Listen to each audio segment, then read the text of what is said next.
नमस्कार विद्यार्थियों, बीए पाठ द्वितीय प्रथम प्रश्न पत्र की कक्षा में आपका स्वागत है। आज हम महाकवि भूषण का सामान्य परिचय एवं उनके प्रथम दो पदों की व्याख्या पढ़ेंगे। तो आइए महाकवि भूषण का संक्षिप्त परिचय प्राप्त करते हैं। महाकवि भूषण का जन्म संवत 1670 ईस्वी में हुआ था और मृत्यु संवत 1772 ईस्वी में हुई। उनके पिता का नाम पंडित रत्नाकर त्रिपाठी था। कहा जाता है कि उनके भाई चिंतामणि एवं मतिराम भी रीति काल के उत्कृष्ट कवि हुए हैं। मतिराम कवि के बारे में आप जानते ही हैं कि रीति काल के कवि हैं। महाकवि भूषण का वास्तविक नाम अज्ञात है, अर्थात उनका वास्तविक नाम क्या था ये कोई नहीं जानता। भूषण की उपाधि उन्हें चित्रकूट के सोलंकी राजा रुद्र द्वारा प्राप्त हुई थी।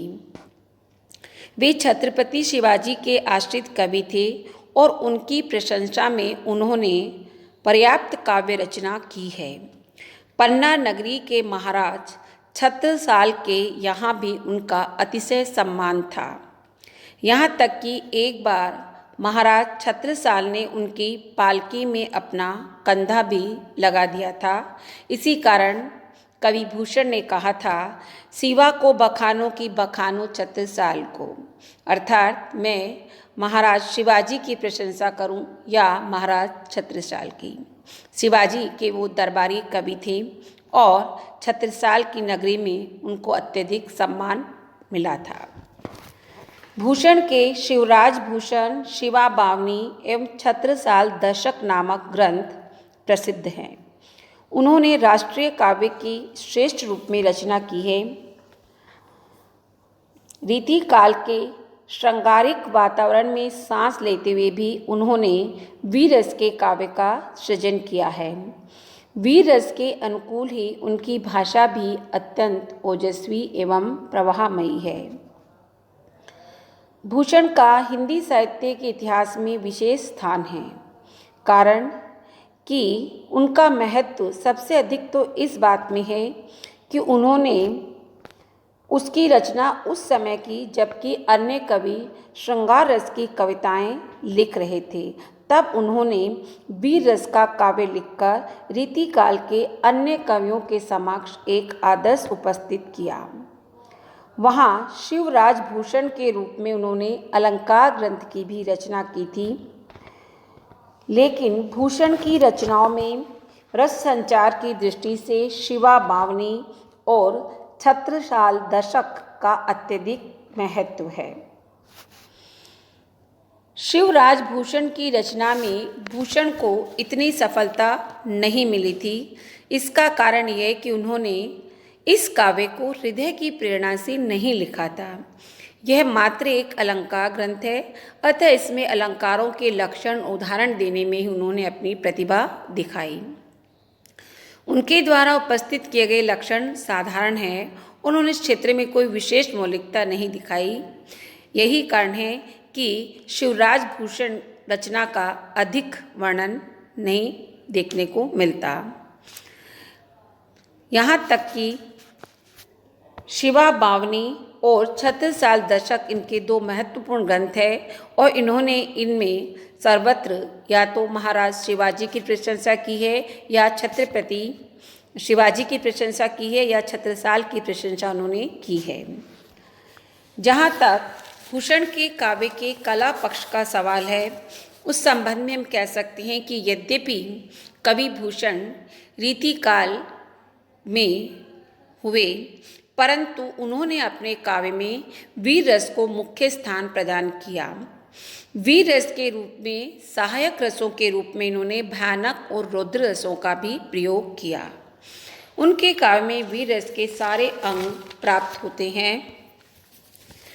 हिंदी में वीर काव्य की रचना करने वालों में उनका महत्वपूर्ण स्थान है।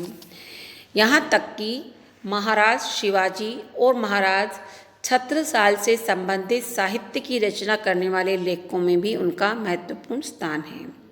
कला पक्ष की दृष्टि से और देखें तो उन्होंने काव्य की रचना ब्रज भाषा में की है और उनकी भाषा में ओज गुण पूर्ण रूप से विद्यमान है और यह वीर रस के सर्वथा अनुकूल है। मुगल सम्राट औरंगजेब और उनके दरबारियों का वर्णन करते समय उन्होंने कुछ अरबी और फारसी शब्दों का भी प्रयोग किया है। उनके काव्य की रचना दोहा, कवित्त, सवैया आदि विविध छंदों में हुई है। अलंकारों का प्रयोग करते समय उन्होंने स्वाभाविकता और कृत्रिमता दोनों का ही परिचय दिया है, अर्थात कहीं कहीं तो उनके अलंकार काव्य में स्वभावतः ही आ गए हैं और कहीं उन्होंने उन्हें सप्रयास प्रयोग किया है। काव्य शिल्प की दृष्टि से कवि भूषण का काव्य प्रमुख रूप से सफल ही रहा है। अब हम उनके दो प्रमुख कवित्वों की व्याख्या करते हैं। तो देखिए, आपकी पाठ्य पुस्तक रीतिकालीन काव्य संग्रह के कवि महाकवि भूषण की ये दो कविता देखिए। शिवाजी शौर्य से चयनित अंश। देखत ऊंचाई उघरत पाग सुधी राहा, धोसाओं में चढ़े ते जो साहस निकेत है। शिवाजी हुकुम तेरो पाए पैदलन, सल हेरी पर नालो तेवे जीते जनु खेत है। सावन भादो को भारी कुहू की अंधियारी चढ़ी, दुग्ग पर जात मावली दल सचेत है।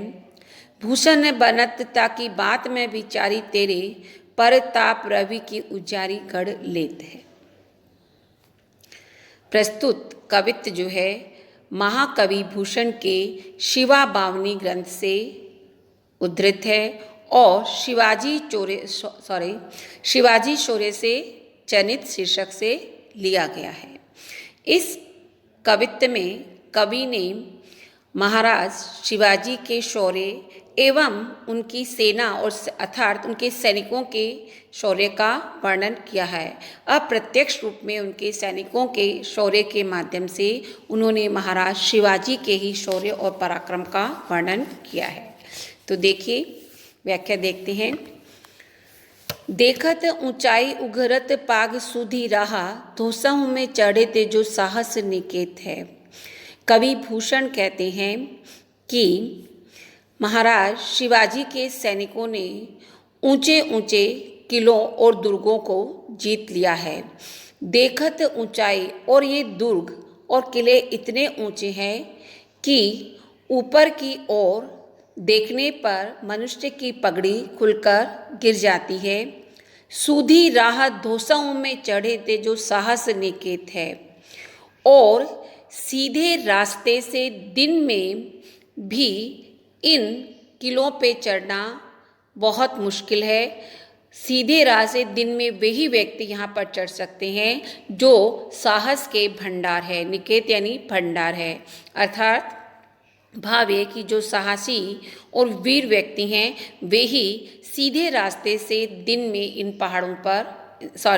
इन किलों पर चढ़ सकते हैं। शिवाजी हुकुम तेरो पाए पैदलन, सल हेरी पर नालो तेवे जीते जनु खेत है। आगे कवि कहते हैं कि हे महाराजा शिवाजी, तुम्हारे आदेश से पाए पैदलन, तुम्हारी पैदल सेना ने सलहेरी और परनाले के किलों को इस प्रकार आसानी से जीत लिया है मानो कि वो कोई खेत हो, अर्थात उन किलों को भी एक समतल खेत यानी समतल भूमि की भांति जीत लिया है। सावन भादो को भारी कुहू की अंधियारी चढ़ी, दुग्ग पर जात मावली दल सचेत है। और आगे कवि कहते हैं कि सावन और भादव के महीने की गहरी अमावस्या की अंधेरी रात में भी तुम्हारी सेना के मावली जाति के सैनिक दुर्ग पर सतर्क होकर चढ़ जाते हैं। इतने सजग और सतर्क हैं कि वो सावन भादों की गहन अंधेरी अमावस्या की रात्रि में भी किले पर आसानी से चढ़ जाती हैं। भूषण बनत ताकि बात में विचारी, तेरे पर ताप रवि की उजारी गढ़ लेत है। कवि भूषण कहते हैं कि मैं उन बातों पर विचार करता हूँ तो ऐसे लगता है कि तुम्हारे प्रताप और प्रताप रूपी शौर्य के उज्जवल प्रकाश में ही तुम्हारे सैनिकों ने अनेक गढ़ अथवा दुर्गों को जीत लिया है। कहने का प्राय है कि जिस प्रकार से सूर्य के प्रकाश में अंधकार नष्ट हो जाता है, ठीक उसी प्रकार से महाराज शिवाजी के प्रताप रूपी शौर्य के प्रकाश में सैनिकों ने अनेक गढ़ों को जीत लिया है। अब हम देखते हैं विशेष में। विशेष में आप देखेंगे कि इसमें अनुप्रास अलंकार का प्रयोग तो आपको कई स्थानों पर देखने को मिल सकता है। जैसे प्रथम पंक्ति में देखत ऊंचाई उघरत पाग, ऊंचाई उघरत में उ वर्ण 2 बार आया है, इसलिए 6 का अनुप्रास अलंकार है। चौथी पंक्ति में पर नालो तेवे जीते जनु खेत है में उत्प्रेक्षा अलंकार का प्रयोग हुआ है, क्योंकि जनु जानो मानो जैसी उत्प्रेक्षा का वाचक शब्द यहाँ पर आया है। इसी प्रकार से भूषण भनत में पुनः 6 का अनुप्रास अलंकार का प्रयोग हुआ है और प्रताप रवि में रूपक अलंकार का प्रयोग हुआ है। प्रताप रूपी शौर्य, शिवाजी के प्रताप रूपी शौर्य के प्रकाश में सैनिकों ने अनेक गढ़ों को जीत लिया है। एक प्रकार से यहाँ पर कवि ने शिवाजी के सैनिकों के शौर्य और पराक्रम का वर्णन किया है और अप्रत्यक्ष रूप में उन्होंने शिवाजी की ही महान शौर्य और वीरता का वर्णन किया है कि उन्हीं के कारण उनके सैनिक आसानी से दुर्ग और कुलों को जीत लेते हैं। इसी प्रकार से अगला कविता देखिए। पूरब के उत्तर के प्रबल पछाऊँ के सब पातशाहीन के गढ़ कोट हरते, भूषण कहे यो अब रंग सो वजीर जीती, जीबे को पूरत गाल सागर उतरते, सरजा सिवा पर पठावत मुहिम काज, हजरत हम मरीबे को नहीं डरते, चाकर है उजर कियो न जाय नेक पे, कछु दिन उबरते तो घन काज करते। दूसरे कवित्व में कवि भूषण ने एक ओर जहाँ शिवाजी के पराक्रम और शौर्य का वर्णन किया है, वहीं दूसरी ओर औरंगजेब और उनके मंत्रियों के भय का भी उन्होंने वर्णन किया है।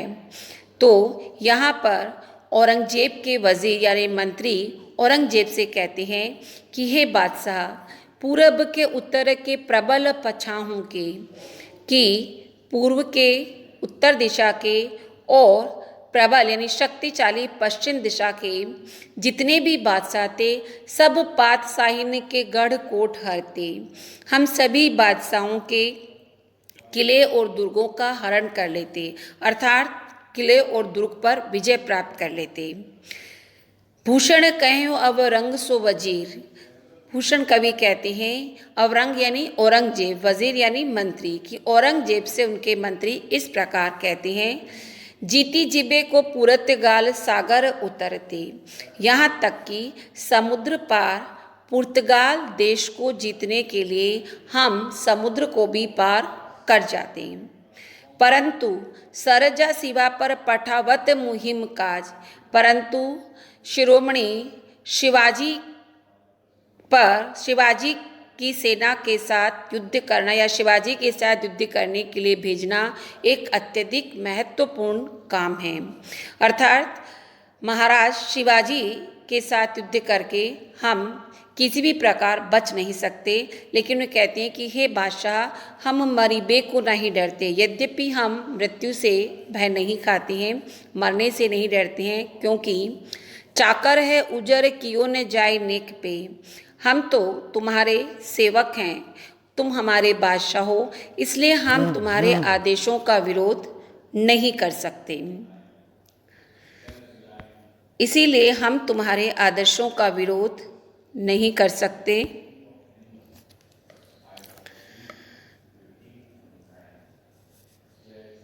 कछु दिन उबरते तो घन काज करते, परंतु फिर भी मन में इच्छा है कि यदि आप हमें शिवाजी के साथ युद्ध करने के लिए भेजते हैं तो हमारी मृत्यु निश्चित है। ऐसे में अगर हम कुछ और दिन जीवित रह लेते तो आपके लिए अत्यधिक महत्वपूर्ण कार्य करते, अर्थात शिवाजी के साथ युद्ध न करके हम जीवित बच जाते और आपके लिए कुछ और सेवा कार्य करने के लिए प्रस्तुत होते। अलंकारों में देखिए, इसमें अनुप्रास अलंकार तो आप देख ही सकते हैं कि अनेक स्थानों पर जहाँ पर 2 बार आया है, हजरत हम में 6 का अनुप्रास है, और जहाँ 2 से अधिक बार आया है वहाँ पर आप वृत्त्यनुप्रास अलंकार कह सकते हैं। प्रमुख रूप से इसमें अनुप्रास अलंकार का ही प्रयोग हुआ है और शिवाजी के शौर्य और पराक्रम एवं शत्रु सेना के भय का वर्णन कवि ने इस पद में किया है। धन्यवाद।